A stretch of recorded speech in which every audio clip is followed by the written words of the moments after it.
Okay, welcome back. It is 7/22 of 2015. Franz Brentano, toward the latter end of his life, retired to Florence, Italy from 1890 to 1915. He married a second time to Emily Ruprecht, and his eyesight got increasingly poor. He eventually became legally blind, and Emily Ruprecht would actually take dictation from Franz Brentano, and she would transcribe these lectures that we have for the continuum.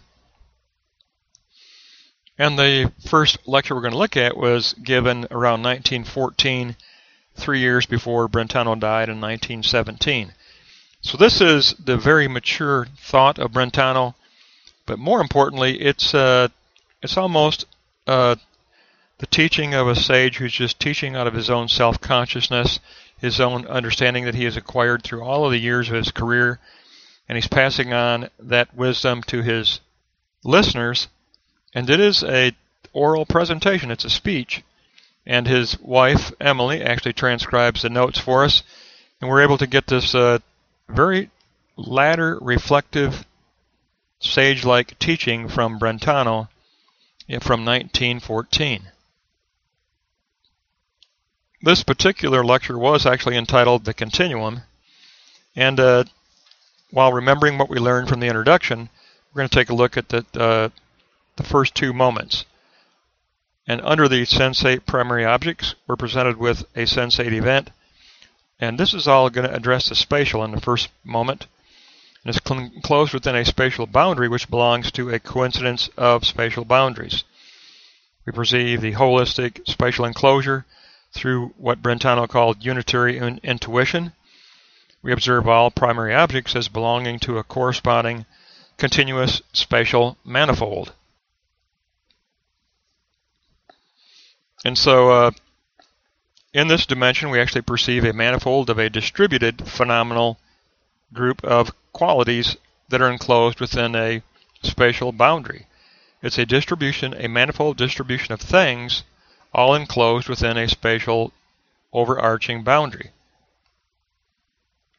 And it's all through the action of unitary intuition.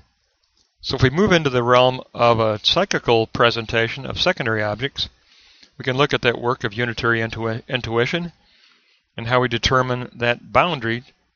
That, remember, it's a generalized, from an introduction, it's a generalized abstract boundary that we apply as the enclosure for the group of sign-like things that we acquire.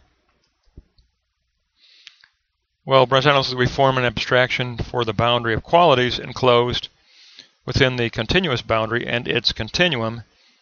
We do recognize and identify the differentiations based on the density of field or the differences of intensity between each of the individual sign-like things that we perceive. And each of those things does bear a relevant mark of coincidence. There's a mark of coincidence that will help to reveal to us how it can be related to other sign-like things within the same field of view.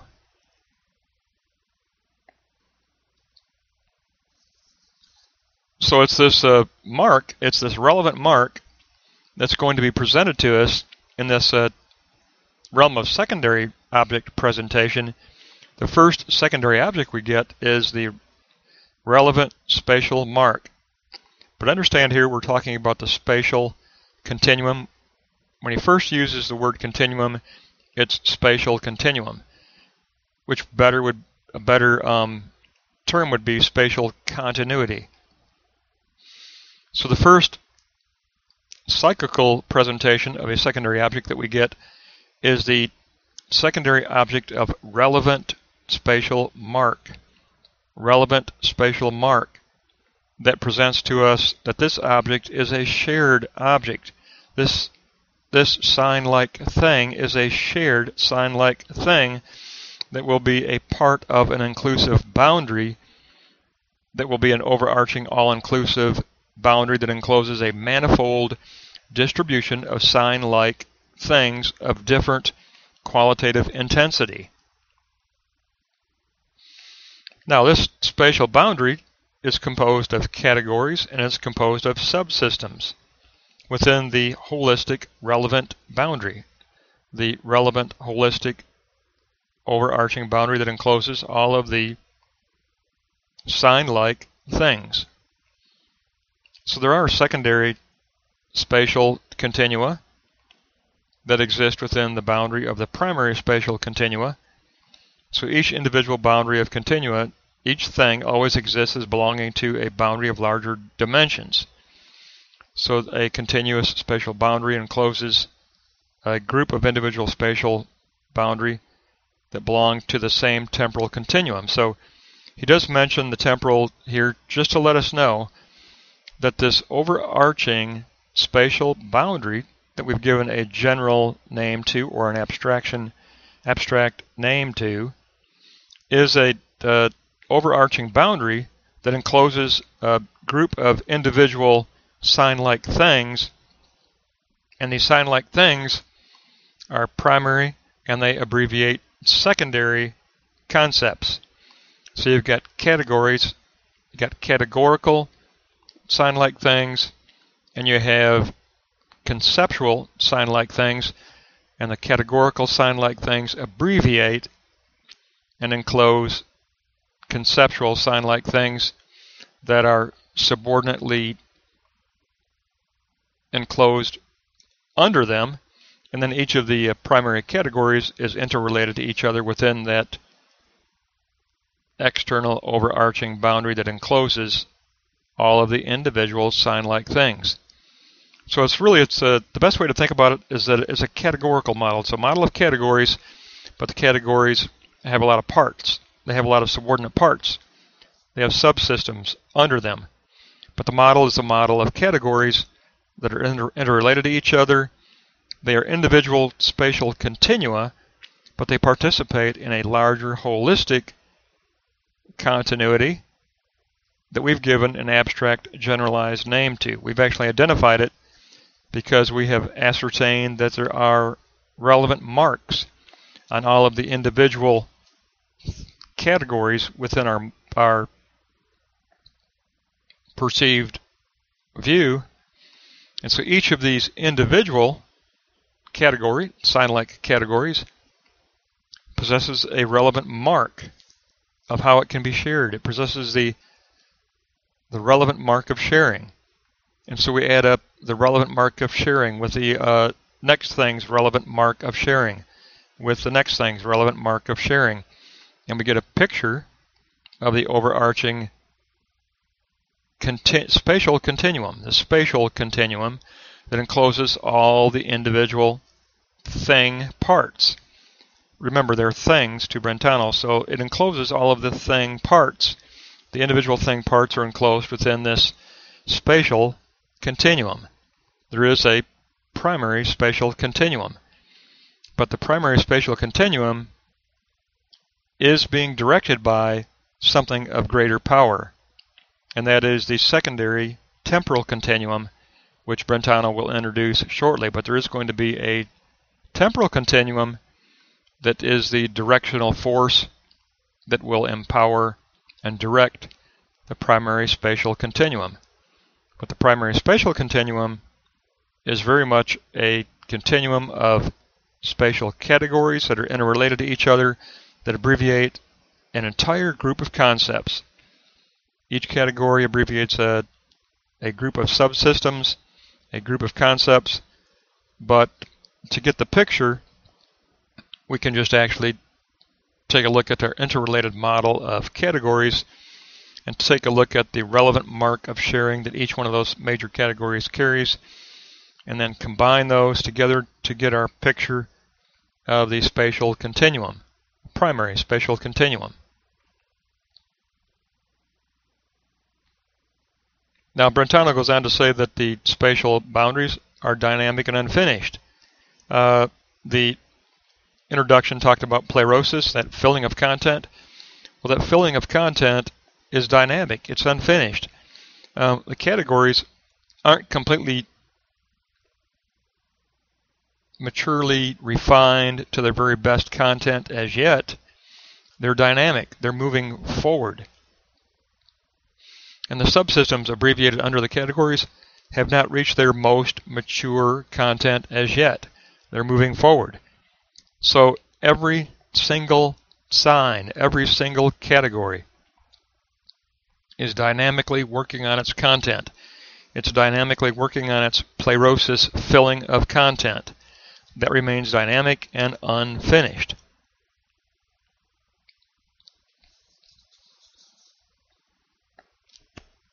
But once we get to this point of actually understanding that we're dealing with a primary spatial continuum, we realize that Brentano's talking about the realm of spirit as being a double presentation of secondary objects.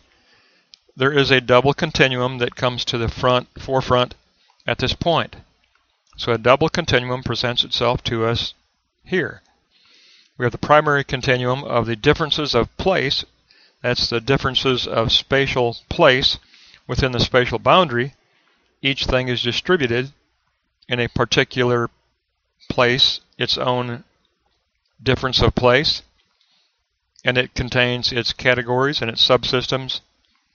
It is a category that contains its subsystems, but this distribution of categories are distributed through the differences of place that each category takes within the spatial boundary. That's the primary continuum. But the primary continuum is directed. It's directed by a secondary continuum of the continuum of temporal direction. So our work in the realm of spirit, our work in the realm of secondary objects, is to perceive the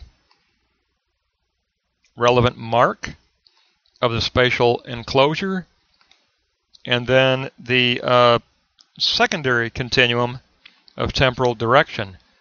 So it's a twofold process in the realm of spirit. We have to find the holistic boundary of continuity for the event that we're examining, and to understand how that is enclosed together as a sharing of relevant marks between all of the categories. And then once we have all those categories gathered together in a spatial unity, now how is it directed? What's the eschatological direction of this enclosed spatial boundary, of this realm of spirit in all of its individual categorical parts? How are all of these categorical parts of spirit moving forward toward the good? How are all these categorical spiritual parts moving eschatologically forward toward the eschatological direction of spirit?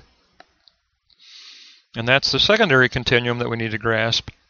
And if you remember in our introduction, we don't grasp that secondary continuum by direct recto face-on perceiving, but through indirect oblique aesthetic feeling. So we take up obliquo, not recto. Recto must be coupled with obliquo perception in order to the aesthetic spiritual grasping of the continuum of temporal eschatological direction. So it is a temporal continuum as a spiritual transcendence, and it does correspond to the process of succession and change within the divine spirit. And we do take up that work of protereistasis, the aesthetic slanted spiritual apprehension. That's called obliquo perception, and we have 8 steps to look at. Space is 4-dimensional. We need to understand that in the realm of spirit. There's length, width, and depth are 3 dimensions we're aware of, but the 4th dimension is spirit, eschatological possibility. So the 3-dimensional variations are nested within an ontological constant. The spatial is primary, so motion and rest are enclosed in an ontological spatial sameness. Motion equals perseverance in time. It is perseverance in time, and space equals this perseverance in time. So there's a primary spatial, and this distinction is important to understand with Brentano. There's a primary spatial continuity as temporal perseverance, and there's a secondary temporal continuum.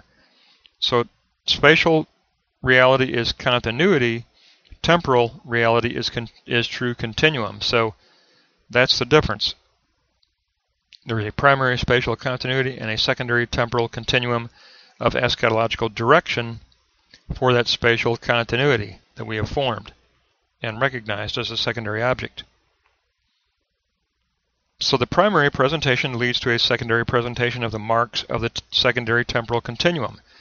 We've already apprehended the relevant marks of the shared spatial enclosure, and now we have to work on temporal enclosure, and we have to apprehend the secondary temporal continuum, and so we look for those marks through the obliquo aesthetic perception. And that's going to be looking for the marks of variable teleosis. Remember that teleology of real change, the fourth dimension of eschatological possibility. We start looking for those marks of eschatological possibility within each individual sign-like thing and within the holistic spatial enclosure. It's an overarching temporal boundary that encloses our spatial boundary, and it's horizontal. It's a horizontal directedness. So things, the spatial things, remain constant in vertical spatial place, but they are variable in horizontal temporal direction. Now that pleirosis of filling the content of the spatial sign-like things is a separate three-dimensional reality, but the temporal directional teleosis is significant for those boundaries.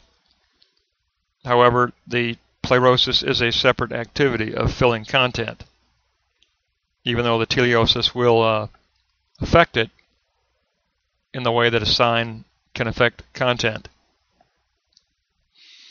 But the realm of spirit, we become aware of, is really is a presentation of a double continuum. That's what we've got to understand, that for Brentano, the realm of spirit is a presentation of secondary objects, psychical secondary objects, and psychical secondary objects are a presentation of double continuum. There's primary spatial continuum, which is a continuity, and there's secondary temporal continuum, which is eschatological temporal direction of the spatial boundary of continuity. There's two continuums being presented. So any doctrine of continuum by Brentano is both spatial and temporal, but the spatial is really continuity and the temporal is true spiritual continuum. The temporal is the true eschatology, the spatial is really continuity. But it's a twofold presentation of secondary objects. There are two secondary objects because we have to find that relevant mark of sharing between the individual sign-like things to find their overarching spatial enclosure, their overarching spatial continuity that gives us a picture of the whole, the holistic picture of all of those sign-like things that are categories abbreviating subsystems. And then we have to say, now what's the spiritual direction of this spatial holistic model? What's the temporal eschatological direction? What's the temporal continuum look like? We have to look for another mark. We have to look at the secondary mark, the secondary obliquo aesthetic mark that each thing carries and that the overall spatial enclosure carries. And it's a mark of teleosis. It's a mark of a teleology, a spiritual teleology that corresponds with the change that takes place within the divine spirit itself. The change of the process of succession within God, the process of succession within the divine itself. Our teleosis that we apprehend corresponds to this process of succession within divinity for Brentano. But it's the spatial that's really taken up within the temporal.